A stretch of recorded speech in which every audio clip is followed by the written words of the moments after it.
ये बात उस समय की है जब गर्मी की अंधेरी रात थी। गांव के सभी लोग गहरी नींद में थे, मगर गांव के बाहर बने उस पुरानी हवेली में एक सन्नाटा पसरा हुआ था जो रहस्यमय था। उस हवेली का नाम भानु प्रताप हवेली था। कहा जाता है कि वहाँ कोई आत्मा भटकती है। अजय एक युवा पत्रकार है, इस हवेली की सच्चाई जानने के लिए गांव में आया। उसने कई कहानियां सुन रखी थी और अब उसे यकीन नहीं था कि ये केवल अफवाहें हैं या सच। अजय ने तय किया कि वह रात भर हवेली में रुकेगा और उस रहस्य को सुलझाएगा। रात के ठीक 12 बजे अजय ने अपनी टॉर्च का कैमरा उठाया और हवेली की तरफ चल दिया। हवेली के दरवाजे पर पहुंचते ही उसने देखा कि दरवाजा खुला हुआ है। अजय ने अंदर कदम रखा और चारों ओर नजर दौड़ाई। हवेली में चारों तरफ धूल और मकड़ी के जाले लगे हुए थे। अजय का दिल तेजी से धड़कने लगा, लेकिन उसने खुद को संभाला, आगे बढ़ा।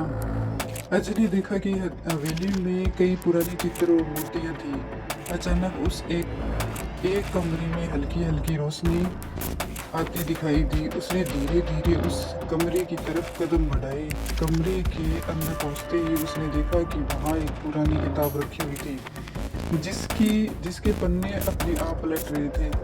अजय के रोंगटे खड़े हो गए, लेकिन उसने हिम्मत नहीं हारी और उस किताब को उठा लिया। किताब खोलते ही अजय को उसमें कई रहस्यमय निशान और चित्र दिखाई दिए।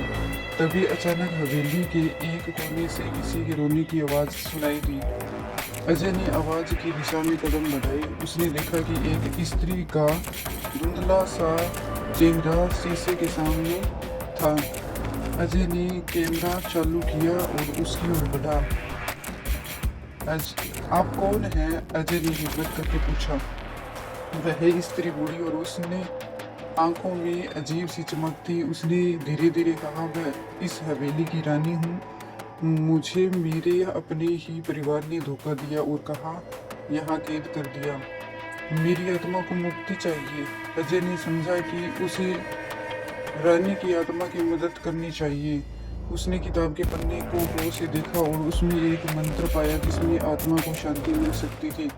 उसने वह मंत्र पढ़ा और रानी की आत्मा की शांति मिल गई। अचानक हवेली का वातावरण बदल गया और सब कुछ सामान्य हो गया।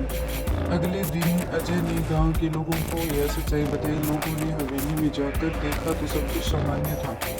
रानी की आत्मा को मुक्ति मिल चुकी थी। अजय ने इस अद्भुत कहानी को अपने न्यूज़पेपर में छापा और यह खबर चारों ओर फैल गई। लोग अजय की बहादुरी की तारीफ करने लगे। अजय को इस बहादुरी ने यह सिखाया, यह अनुभव हो गया कि सच हमेशा सामने आता है, चाहे वह कितना भी गहरा और रहस्यमय क्यों न हो। भानु प्रताप हवेली अब एक पुरानी कहानी बन चुकी थी, लेकिन अजय के साहस ने उस कहानी को हमेशा के लिए बदल दिया। अगर ये कहानी आपको अच्छी लगी तो प्लीज़ लाइक ज़रूर करना।